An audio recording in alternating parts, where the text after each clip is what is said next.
우리 조상 아브라함이 그 아들 이삭을 제단에 드릴 때에 행함으로 의롭다 하심을 받은 것이 아니냐.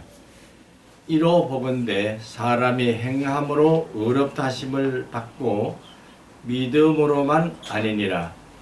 야고보서 2장 21절과 24절의 말씀을 봉독해 드렸습니다.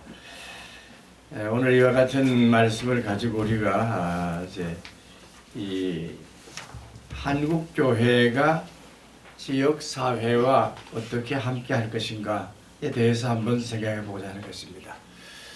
이 교회는 이제 지역에 위치하고 있습니다. 이것을 우리는 지역 교회 이렇게 얘기를 합니다. 영어로는 local church is real 이런 말도 씁니다. 다시 말하면은 교회가 위치하고 있는 것은 그 지역마다 장소에 있기 때문에 교회를 장소의 신학 이런 말로도 말합니다. 장소가 말을 하고 있기 때문에 그렇다 그 말이죠. 그 장소는 그 장소가 가지고 있는 특징이 있습니다. 도시가 있고 도시에도 여러 가지 종류의 형태로 구성되어 있는 모양들이 다 각각 다릅니다. 그와 같이 지역교회는 그 지역교회에 따라서 성격을 달리할 수가 있는데 이와 같은 그 지역교회의 성격을 따라서 교회는 그 지역과 반드시 소통을 해야 하는 것입니다. 만일 교회가 그 지역에 있으면서 지역사회와 아무런 관계가 없더만은 그 교회는 사실 소금과 빛의 역할을 하기가 매우 힘든 것입니다.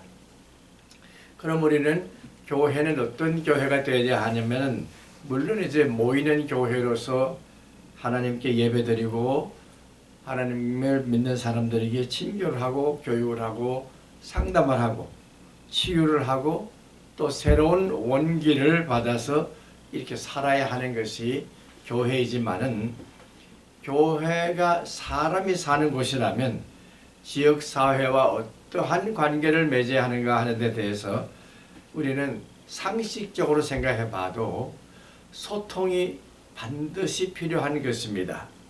그래서 우리는 교회는 지역사회와 함께 살가 있고 함께 희로애락을 같이 하는 것입니다.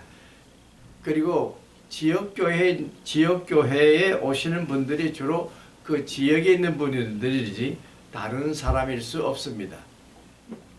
그래서 우리는 이 지역교회가 감당해야 할 여러 가지 일들 가운데서 먼저 생각할 것은 예수님 말씀하신 대로 내 이웃이 누구입니까? 대답할 때에 무엇을 한 사람이냐?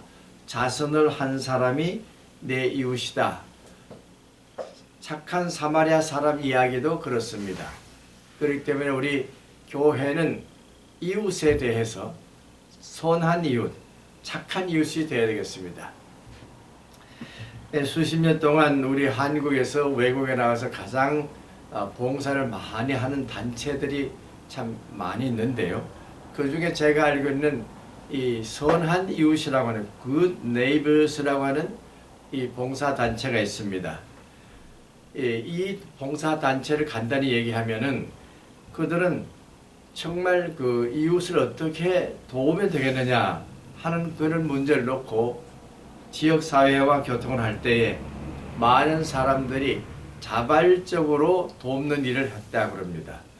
그분들은 교회를 중심한 것이 아니라 신앙을 행동으로 표현하는 일을 중심해서 전 세계적으로 나가서 봉사를 하는데 스스로 자기 자신이 나가서 돕는다. 갈 때 비행기표라든지 가서 모든 걸 나눠주는 것도 스스로 자기가 준비해서 했다 하는 것입니다. 그렇습니다. 자발적인 봉사. 그것이 바로 굿 네이버스가 하는 일입니다. 그럼 우리는 이웃에 대해서 그들이 가지고 있는 아픔과 슬픔과 그들이 어떠한 문제를 가지고 있는지를 보고 거기에 대한 구체적인 대안을 짜고 그렇게 해서 어린 아이들로부터 어른이들까지 모두가 살펴보는 그런 일을 해야 할 것입니다. 우리는 한번 그 태안반도에서 이제 기름 유출 사고 났을 때에 엄청난 일이 일어났었죠. 우리 전국에 있는 교회들이 다 거기 가서 약 100만 명 이상이 그 도를 다 닦은 적이 있습니다. 그래서 태안반도는 참 세계 사람들이 깜짝 놀라는 그런 일을 보지 않았습니까? 이것이 바로 그리스도인들이 가지는 선한 행위인 것입니다. 행위로 말미암아 어렵다고 하는 것 자체가 무엇을 말하면 증명하는 것입니다. 예수님이 이런 말씀을 하셨죠. 하나님의 자녀는 그 행함으로 인정을 받는다. 지혜는 그 행함을 통해서 인정을 받는다 했습니다. 그럼 우리는 행동하는 교회, 살아 움직이는 교회가 되는데 어떠한 모양으로 움직여야 되느냐? 첫째는 바람처럼 움직여야 하겠습니다. 바람이 불 때에 어디로 와서 어디로 불어가는지를 잘 모릅니다. 바람처럼 불게 되면은 물결처럼 일어나게 되는 것입니다. 그러면 그 물결이 운동을 하게 되는데 이와 같은 것을 우리는 교회가 이름도 없이 빛도 없이 이웃에게 베풀 수 있는 온정이 있는 가운데서 그 일을 감당해야 하는 것입니다. 우리는 행동하는 교회의 모습대로 그들이 알든 모르든 지역사회의 공로자가 되어야 할 것입니다.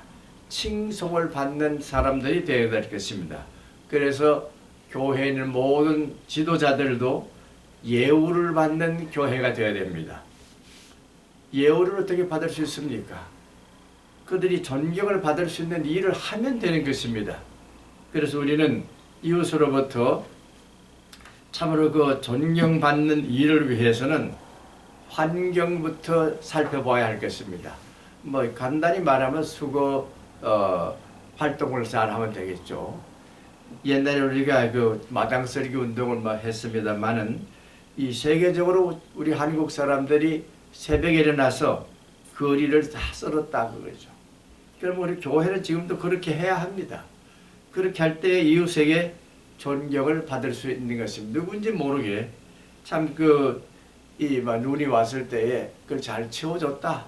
그러면 그것이 바로 이웃에게 봉사하는 것이죠. 공동적인 선을 찾아가는 것입니다.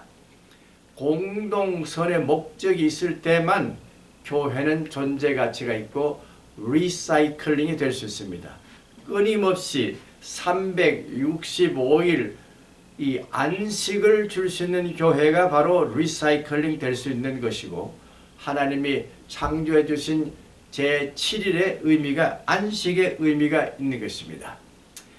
우리 한국에는 그 안식향을 내는 식물이 많이 있다고 그럽니다. 안식향은 그 냄새를 맡을 때에 참 편안한 그 마음을 가지게 되는데 이 안식향을 주는 나무 중에 제일 의미 있는 나무가 이 황칠나무라고 합니다.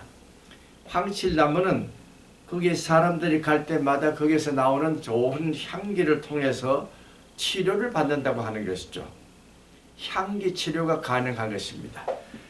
그래서 우리 교회는 이 향기를 내는 안식향을 내는 교회로서 존재할 필요가 있고 많은 사람들이 알게 모르게 그 향기의 맛을 가지고 사는 그러한 뜻이 필요한 것입니다.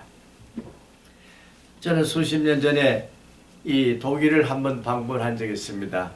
참 어느 곳인지 참 그윽한 향기가 나길래 가서 보니까 약 1000년 된 옛날 성전이 있는데 거기 가서 느낀 그 바는 영적인 기도가 있었기 때문에 기도의 향을 저는 맡을 수가 있었습니다.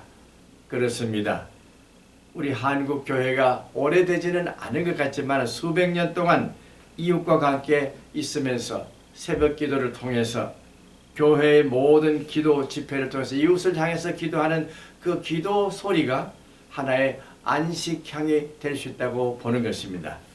그러므로 이제 앞으로 이 많은 한국 사람들이 가지고 있는 소위 그 코리아 신드롬이라고 하는 이 세대의 K 방역이 세계 사람들에게 주목을 준 것처럼 우리 K 교회가 전 세계 사람들에게 희망과 기쁨을 주는 그런 교회가 되기 위해서는 뭔가 모르게 새로운 모양으로 거듭나서 이웃에게 안식향을 주는 교회로 거듭날 때에 우리는 행동을 통한 교회, 살아 움직이는 교회의 운동을 다 함께 감당할 수 있을 것입니다.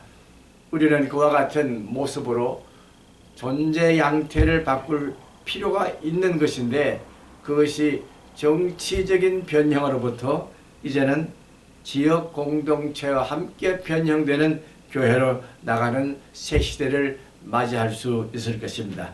이와 같은 교회 운동이 모든 방방곡곡에 일어나서 무디 코로나를 감당할 수 있는 교회로 거듭나기를 주님의 이름으로 축원합니다. 아멘.